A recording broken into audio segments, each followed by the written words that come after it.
Wate bakuwadde kitanda nodde waka. Naye essaawa ya leero bannakatanga banjulira okwata omwana wo bagwe kennyini ng'oli mulwadde n'ogenda emulago ne bakubuuza ani akurifarinze ng'olina leeta muntu akurifarinze olina kuleeta omuntu ebbaluwa ekurifarinze nti basoose ne bamujanjabirako wano ne bigaana oba ku kiliniki. Naye ate nze nzikiriza nti mu sekita y'ebyobulamu ku Ggombolola waliwo ssente eziba zirina okufacilitatinga ba VHTs ku byalo. Either nga balina baka facility we bateeka kitanda gye bakolerako ofunira first aid. Abo nga be balina okurifaringa mu ddwaliro eddene. Ewaffe tebiriyo. Ba VHT kwe bali ku kyalo naye tebali facilitated. Ne wabeera nga balina eddagala libajja ku State Council mu malwaliro ga government bagenda ddigabirawa.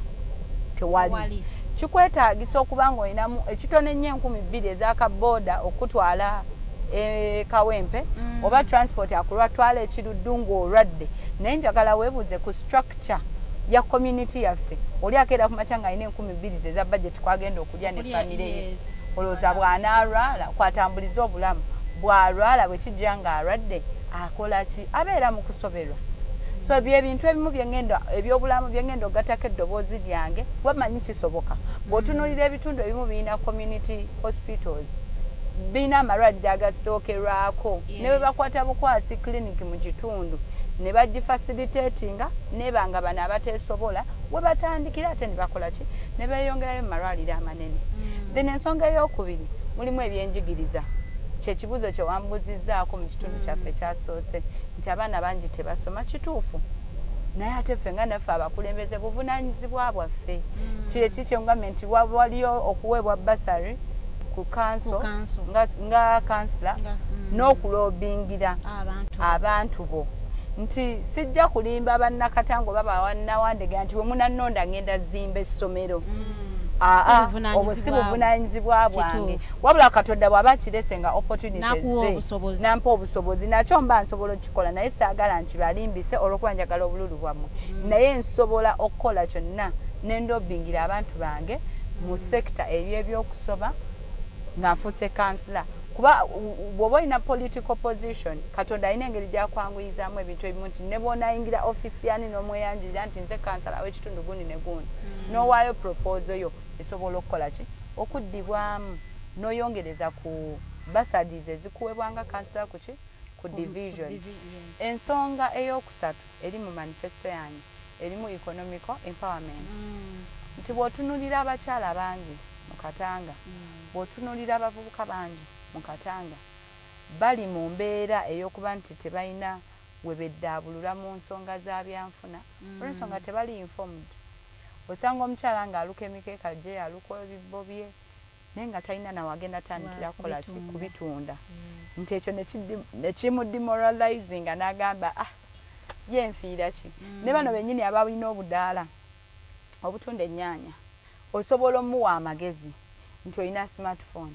naye ate tusobola okukolawo green market online kisoboka. Ensi ezimu tebeetaaga nti ffenna tulina beera mu katale okukola ki okukola. Nsobola beera mu nnyumba yange oba nensuubula ngoye zange nenzitundira ku simu yange naye abantu ekyo tebakiraba simply because tebalina muntu ayinza bakola ki kubawabulamu ekyo. Ate nga ssente z'ebyenkulaakulana ku division zikola ki zibaayo naye n'abazijjayo bazijjayo well and good abafunye akakisa ne bazifuna naye ate nekyo zikozesa ozitaaninga into ekinene tebabalina babalungamya. Bavubuka bangi akeera ku makya n'agenda oba ayozezza mmotoka ku bikigobero n'afunamu 5 naye 5 ezo nga bw'azifunye ate agenda zitwala kulya amayirungi walagi naki. Okulya amayirungi n'okwesanyusamu kunywa akawalagi si kizibu naye bw'ozinywa enkyo oteeseteese wona gye 5 ziri oba olina akuwadde amagezi nti kale kozesaako 3 2 funawo oziteeka ekyo nakyo n'oli neyeesanga nga lack of information n'omuntu amulungamya talina bwakikoze kikola ajja kwebuuza ogenda kukikola otya. Ebibiina bw'otunuulira Wandegeya n'okeera n'obagamba ebibiina bimeka ebiina certificates ze beewandiisa nga CBOs ziyinza okujjuza akameeza naye olw'okuba nti bakoma kwewandiisa tebafolowinze funa ssente tebalina aba empoweringa ne bifiira awo. abasinga kati babikoowa. Ssente za CBO nga zibanzibu okufuna. Zibanzibu olw'ensonga baba tebalina bakulembeze oba bakiise baabwe babagaidinze.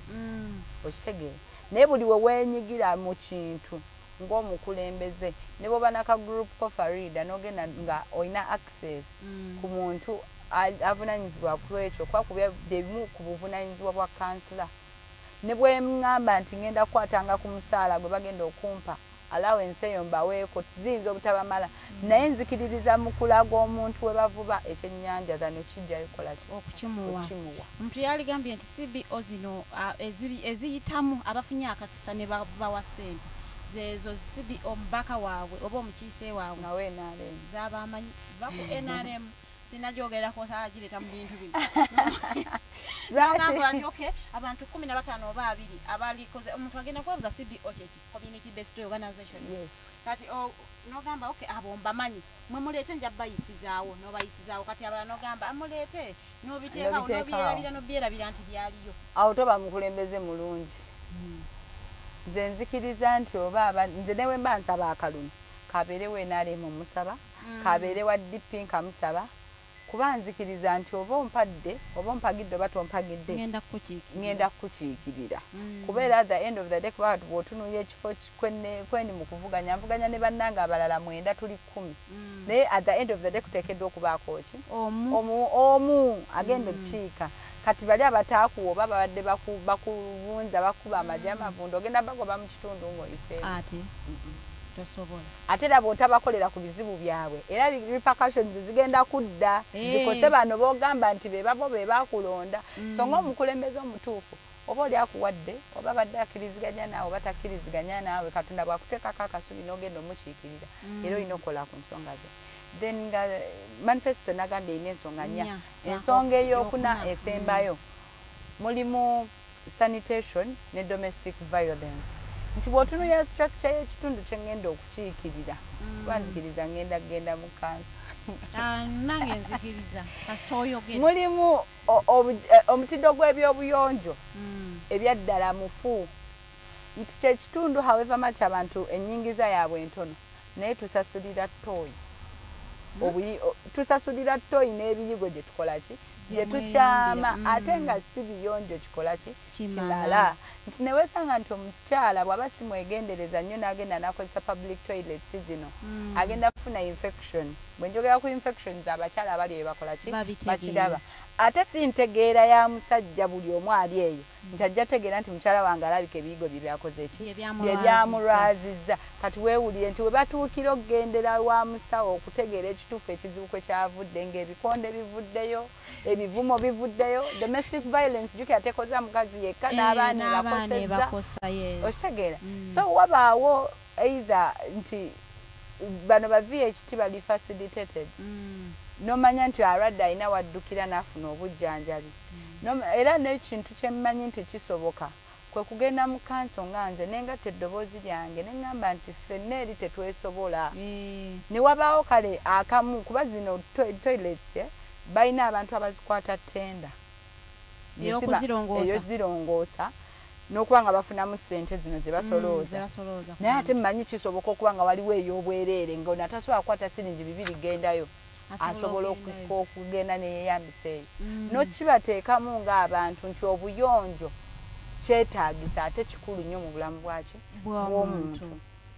obuyonjo kyetaagisa ate era kikulu nnyo naye bwe tutunuulire Katangaawo emyala alhamdulillah giri emyala mukama katonda ayambe buyambi naye nga ate twagala okugamba nga temunatunuuliza nnyo emundu nga muzikuba gavumenti tekoze kino tekoze kiri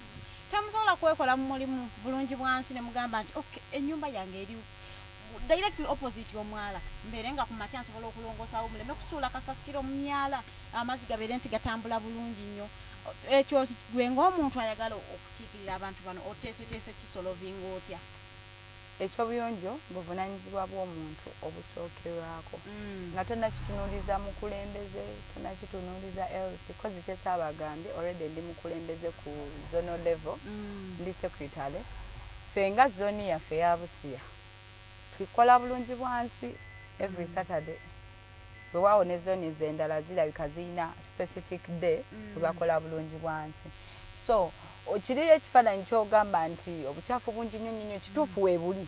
naye bwe weenyigira munoga era lw'oyitako mu zooni yaffe ku Saturday nti kikukakatako gwe nga nannyini mulyango pa nnyumba ddo to ddo buli lwa mukaga kujjukiza nti kolaki longoosa woosula kasasiro mutwaleyo ku dumping site bwe kityo nti newankubadde kijja kwewunyisa tuli bannayuganda tuli bantu bakulu naye tulina abantu kyenagambye nti tetunenya nnyo oluusi na bibino bana bakulembeze wabula tusooke twetunulire individually osanga omuntu ng'akimanyi omwala gwe mukyafu era ng'agubuka n'ayingira mu nnyumba naye bw'otamuteekako nnyo mbeera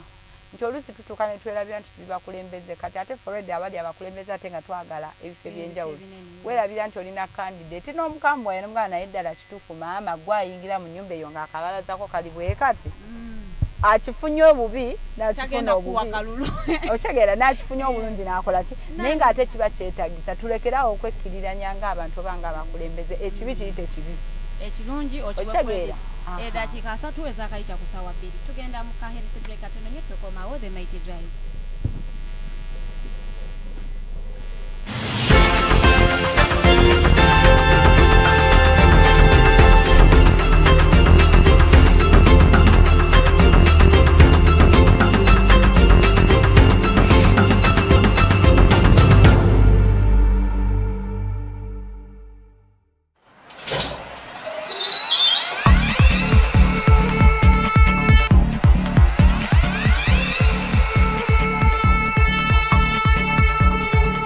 You have got to get up pretty early to go do something.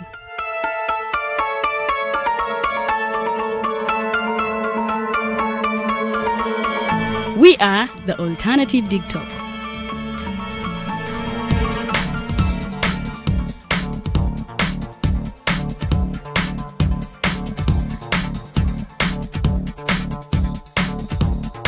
With our mobile studios, we are redefining TV presentation just as technology is setting the pace. We are blending our approach with fresh, perspectively designed breakfast show, The Mighty Drive, informative and entertainment show, exclusive and live interviews. We President Museveni wadde juzi namulaba apima akawunga kilo 2 tasobola kalya nini bwaba alya kilo 5 oyannema okuliisa eggwanga ne bwe limundekera. Njagala kwebaza the Alternative Dig Talk etuwadde kano ka Mighty Drive era n'abatuwuliriza bonna abali ku mikutu njagala basaba mugendo maaso n'okuwuliriza. All given to you just a click away on your phone, tablet, laptop and smart TVs as we are streaming live on our social media platforms, on the road and on the go.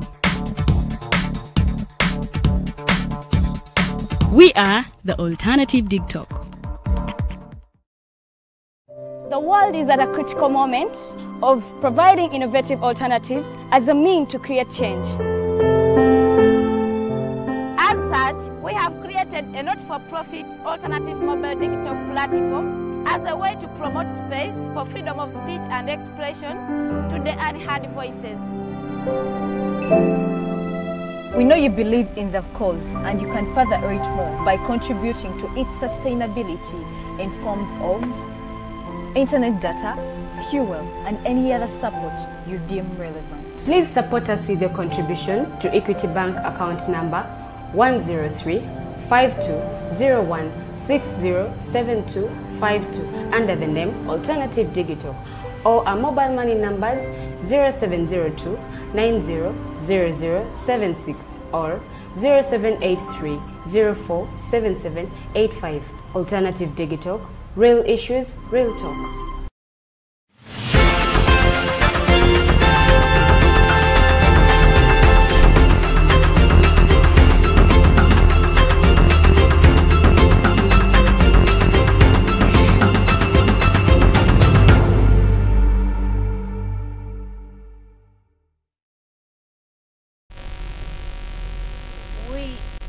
The Alternative Digital is our platform. Our page is The Alternative Uganda. Like the page and follow us comment question yo tugenda kubanga ate tugisoma naye nga njagala okubajjukiza nti we are non-profit, we are a not for profit organization, so tetukola magoba gonna ate munnange olw'ensonga okubeerawo nga program eno tugitambuza tutambulira ku buyambi bwamwe mba mutuwadde 1200 bye bamuweereza ate ne bisobola okutambuza program eno ngegenda mu maaso. So munaffe wena ali eyo ng'olina obuyambi bw'oyagala okutuwa oba 10 oba miliyoni oba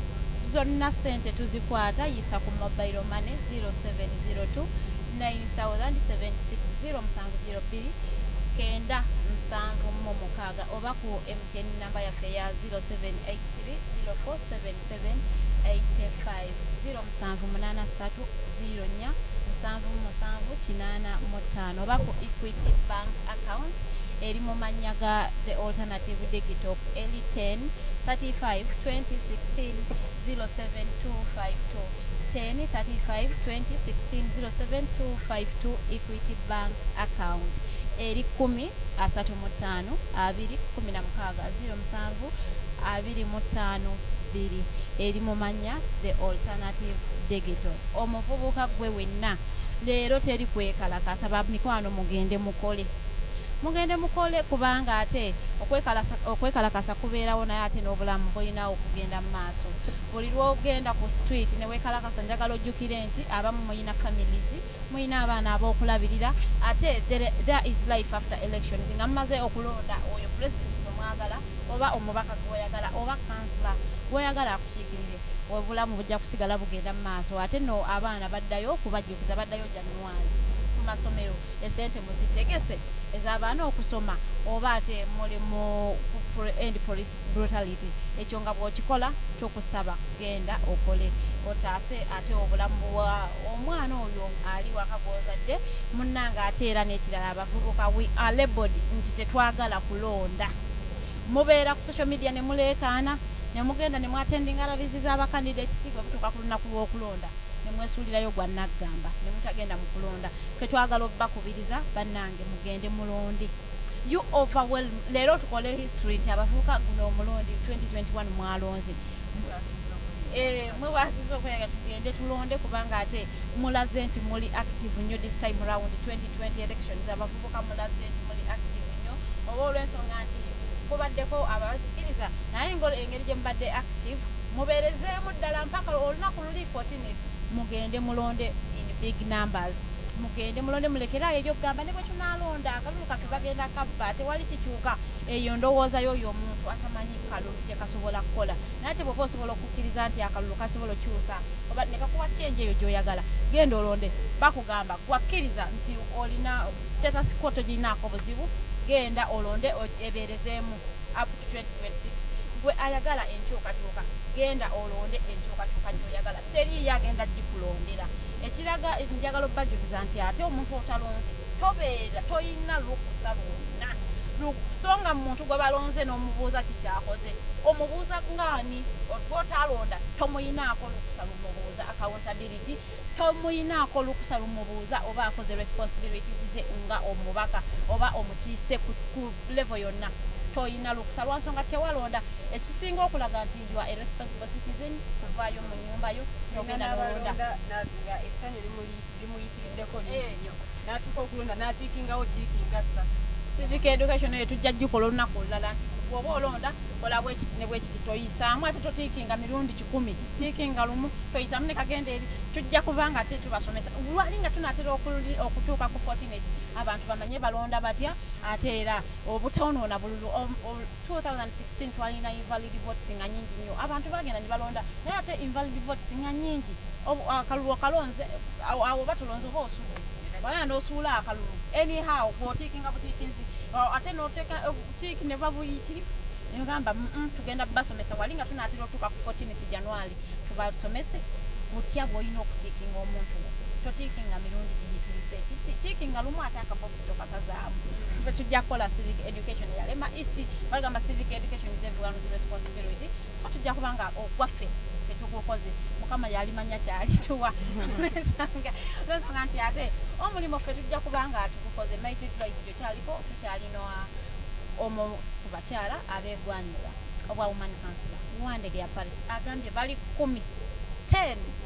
You can imagine the stiff competition that is there. 10 people. Begwanyiza ekifo kimu bwe kiti. Nkati awo ndowooza olaba okuyiwa omusimbi. Mulimu okuyiwa omusimbi ewamweyo. N'okusinga bolooza.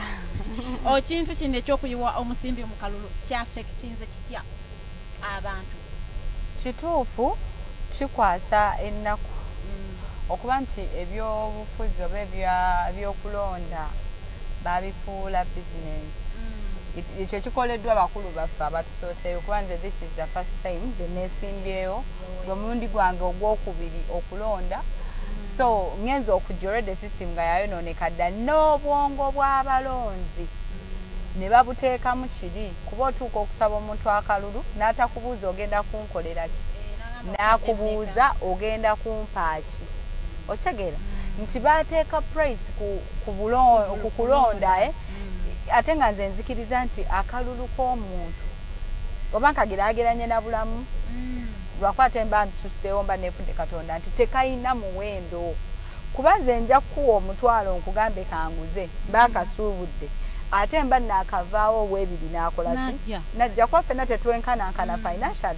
Otegeera ate waliwo n'oli nga talina naye ng'ate ye mukulembeze agenda okubeera omukiise eki omulungi. So tukyalina omulimu munene era kati nga mmwe ebitongole ebivuddeyo kola civic education tekigenda kyuka leero ne tukyalina omulimu munene nga bannansi naffe bannankyukakyuka okuggyako obwongo bw'abantu kiri ekyabateekebwako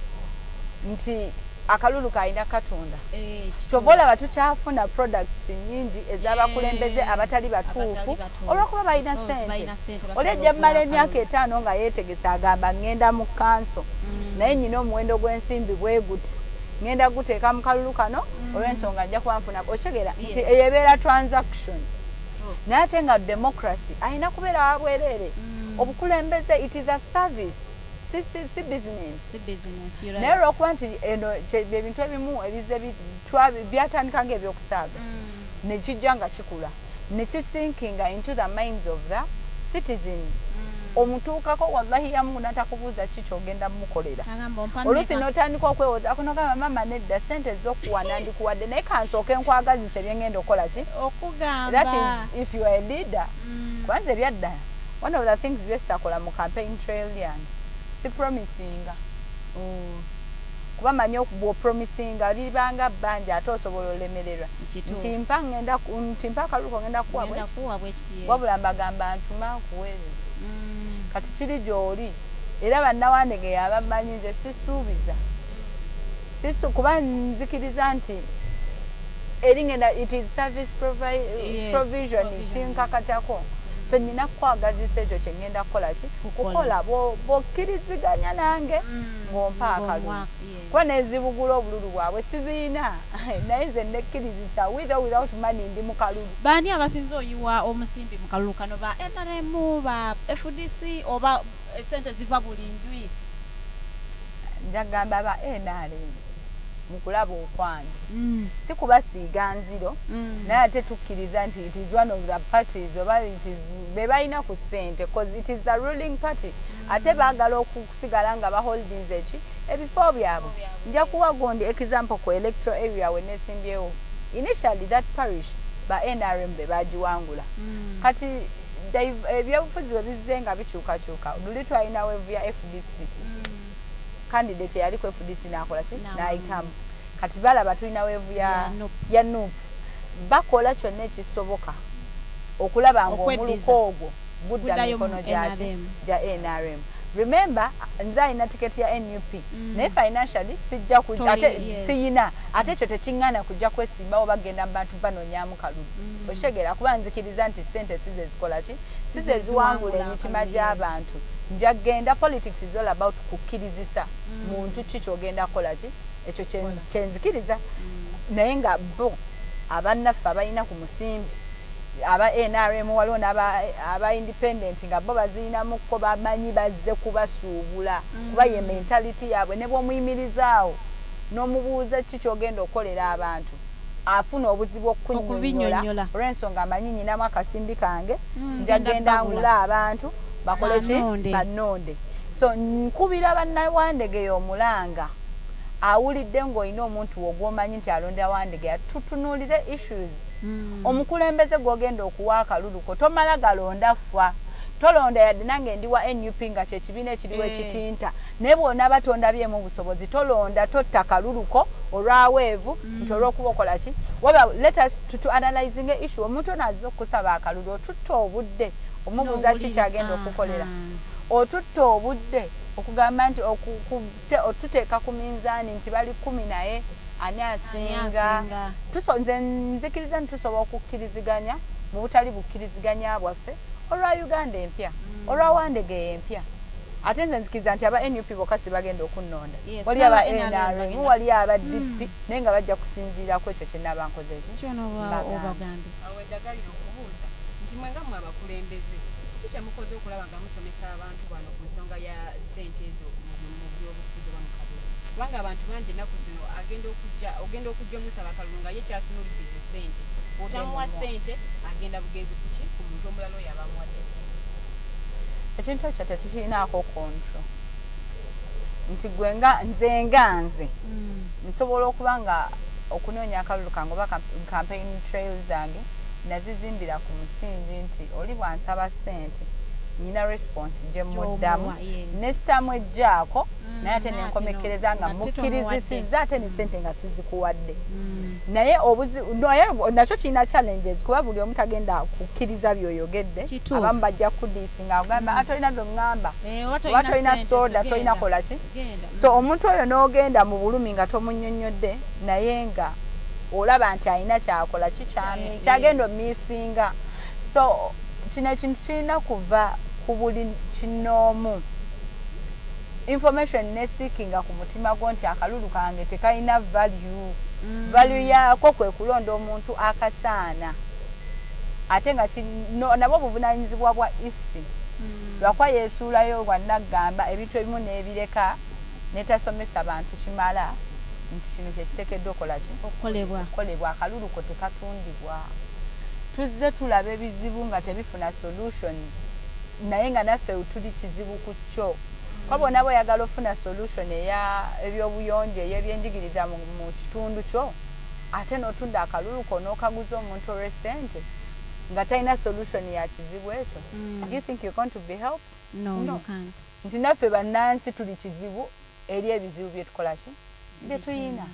gwe munnayuganda ali eyo nze wamma nkugamba bw'aba bakuwadde omutwalo gulye naye ate londa nsonga tolonda ssente bw'aba bakuwadde eky'ekkumi ng'omanyi talina kyagenda kukolera ssente zikwate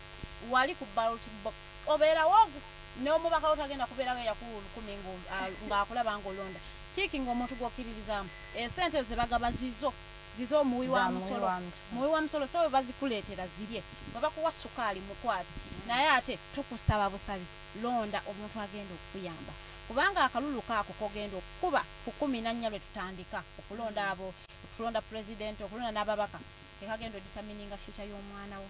tekagenda oditamininga amasomero amalungi tekagenda oditamininga emisolo because bwe osindika omuntu eyeeyagaliza mu parliament agenda kubaga amateeka gafevaringa ye gatafevaringa muntu kyova olaba nti kizibu nnyo okugamba nti lwaki tebabaga amateeka gano nga bakutte omuntu abbi obululu ne bamugamba myaka 10 gwe todda mu kwesimbawo lwansonga abaliyo babba obululu tebasobola kubaga amateeka ngaago so tubagamba mulonde abantu aba bagenda okubagasa akuwadde ssente munnayuganda ssente ezo zizo mukama mwebaze omugamba alihamudulira webale kuzza zikwate naye ate londa ensonga buli muntu lwakugula ffe twagala okubategeeza buli omuntu lwajja n'omutwalo ng'akukuwa aba akugula aba talina kyagenda kugamba kisuka ku ssente so meaning akuwoze bw'agenda eri mu parliament tolina kyomubanja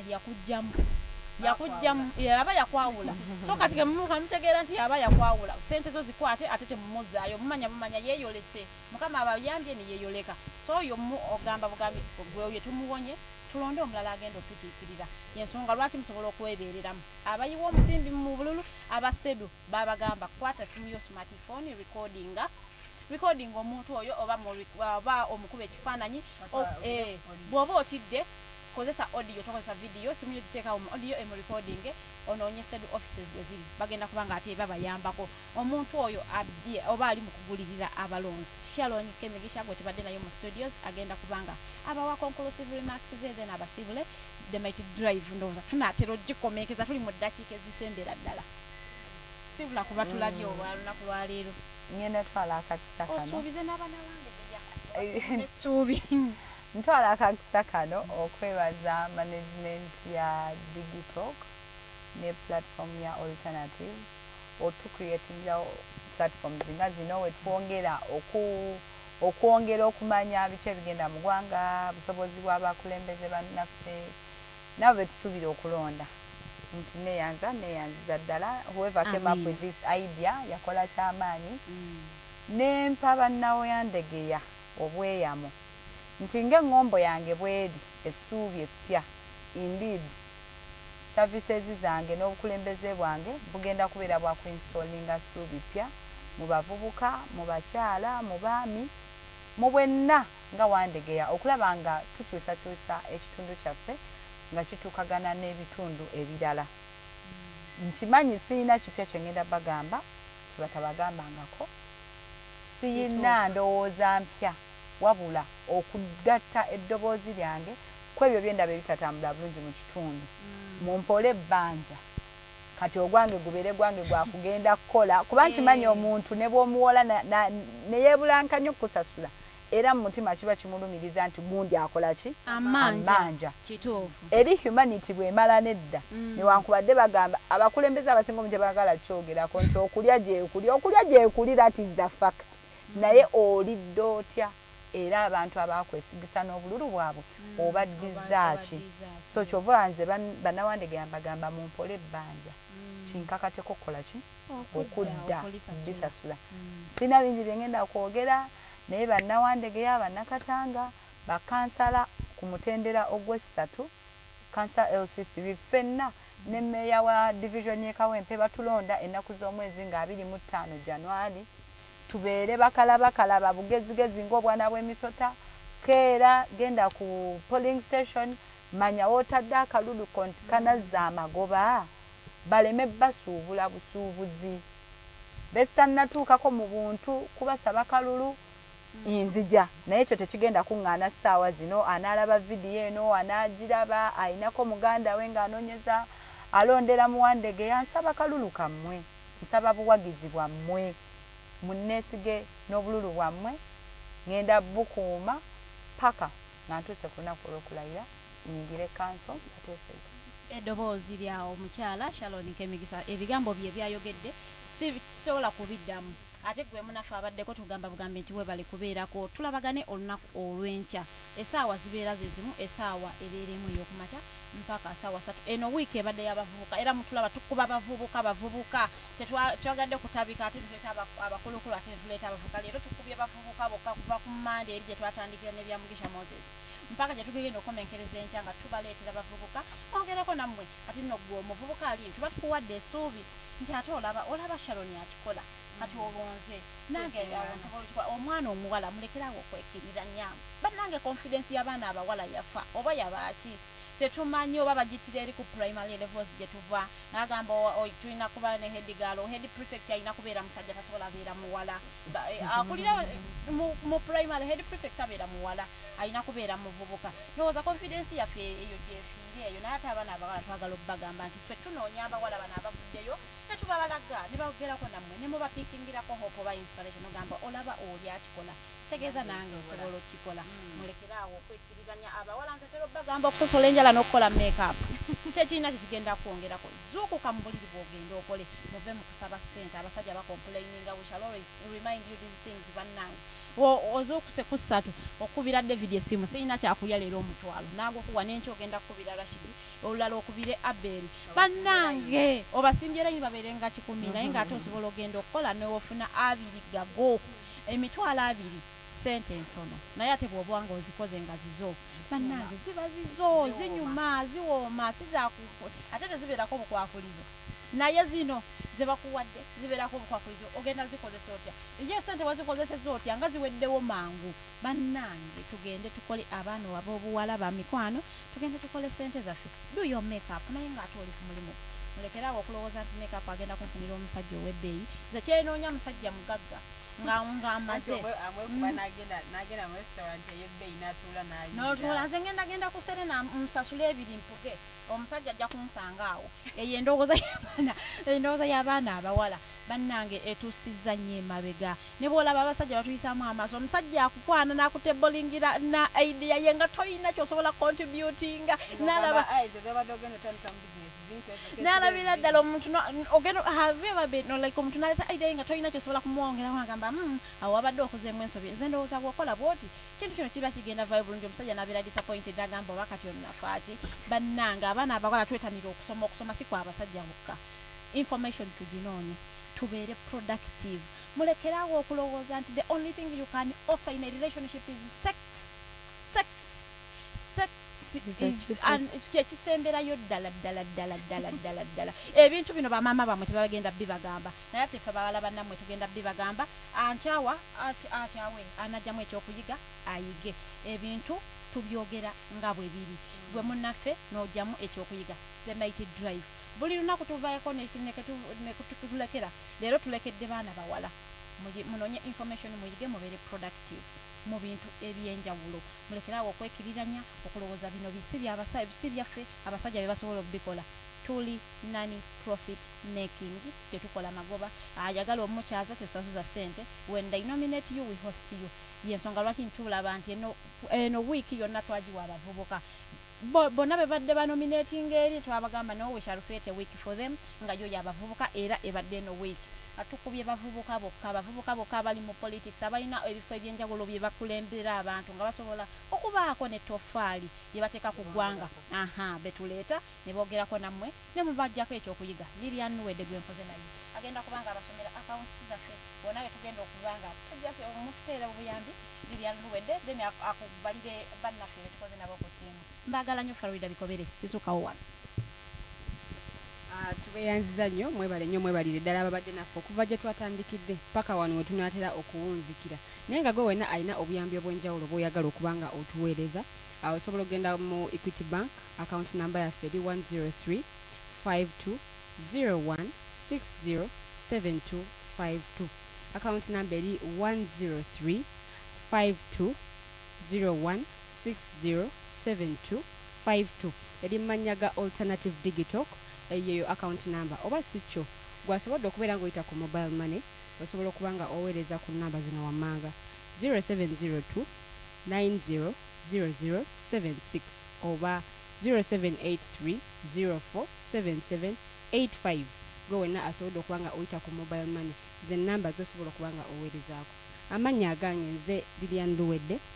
nkoze n'omukyala Farida Bikobere olwaleero awo omugenyi waffe abadde Kemigisha Sharon era nga abadde mu control room omwami Jeremiah Mukibi ali ku kamera ye mukyala Teddy Tenjo Nabukeera omwami Arnold Mukosi Anthony yabadde nga atutambuza wano nawali alagirira amakubo nti yita wano yita wali omwami abadde ku steering olwaleero ne mwami Bashir Kiwanuka omukyala Elizabeth Musitwa yabadde producer w'olunaku luno olwaleero era nga atulagirira nti mukole kino wano mugende Bulango nate tusinkana olunaku olw'enkya ssaawa zizimu zibeera empaka ssaawa 3 ez'okumakya ekifo kyekimu Alternative Digital ye platform kobeera nga otusanga Mighty Drive ebeerawo bulunaku tusinkana olunaku olw'enkya mubeere bulungi mweraba.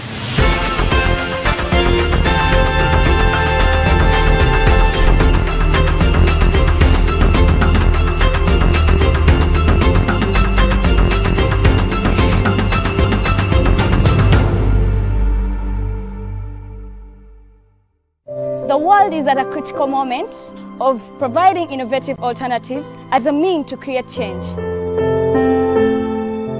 As such, we have created a not-for-profit alternative mobile digital platform as a way to promote space for freedom of speech and expression to the unheard voices. We know you believe in the cause and you can further it